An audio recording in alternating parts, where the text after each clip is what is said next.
So my name is John Powers. First of all, thanks so much for coming tonight. Quick, raise your hand if you work in policy. All right, raise your hand if you work in finance. Oh, there's some finance folks here. Good. And raise your hand if you're other. All right, good. The reason I ask, so I actually have a policy background. I started off as President Obama's first special advisor on energy to the Army, and in that role stood up a large-scale renewable energy office for the Army where we're doing these third-party contracts called power purchase agreements. And there was a guy working at the Department of Energy, who's a former Goldman Sachs guy, sort of now the Green Czar of New York, named Richard Kaufman. He'd come across the river to the Pentagon and sit down with us and tell us he wanted to securitize our power purchase agreements. And no one knew what he was talking about, including myself. And so I went out and bought Corporate Finance for Dummies, and that was my MBA. This is true story. And then I went to the White House and became the Chief Sustainability Officer for the federal government. So I did a similar effort across the entire federal footprint. And with the same, I'd go to the same meetings with Richard. Now I began to understand what he was talking about, but saw many people on our side of the table, even at the White House, not know the financing side of this. So I thought there was something here. And I started to dive in. He and I set up a clean energy finance working group, saw a lot of inefficiencies in the clean energy finance space. And what do I mean by that? Today, in a normal solar project, the price of panels have come down significantly. The installation has come down significantly. 64% of that project are what's known as soft costs, right? So finance costs, integration to the grid, but costs that should be addressed, and the finance is a heavy part of that. And I'll come back to that in a second. So I transitioned out of the government and met a partner of mine who was a brother-in-law of a guy I served in Iraq with. And he said, hey, I think I got a way to crack the code here. And so we launched CleanCapital with that idea, and I'll talk about that more in a second.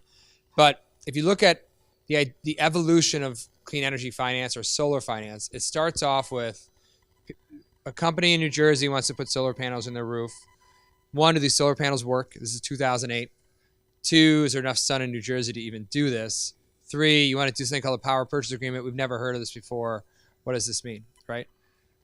But over time, when the right policies came into place, tax equity began to move into the market. Major corporations like Walmart, Apple, eBay took major bets on this and started to do a lot of long-term power purchase agreements. And the price of panels came down. Panels began to prove themselves out over time. But the early capital in those deals was very expensive capital, like private equity capital, which is not cheap. But as it matured, more and more players began to think about and get in the space, right? We're still at a point today, though, where less than 0.5% of institutional capital worldwide is in clean energy, right? So what does that mean? That means the cost of capital in these projects continue to be high. The deals themselves are inefficient, and we need to address it. So at CleanCapital, there's others trying to do what we do, but at CleanCapital, our goal is to bring efficiency to that market. So we look at solar projects, and we actually started looking at operating solar projects. So solar projects that may have been built in 2009, 2010 that have a long-term power purchase agreements. But begins to start to look a lot like a real estate transaction, right? So we come in at year 6, for instance, and buy the next 15 years left on a company like Walmart paying that electricity bill. Now, what's interesting about that, we sort of joke internally, that was our gateway drug for investors.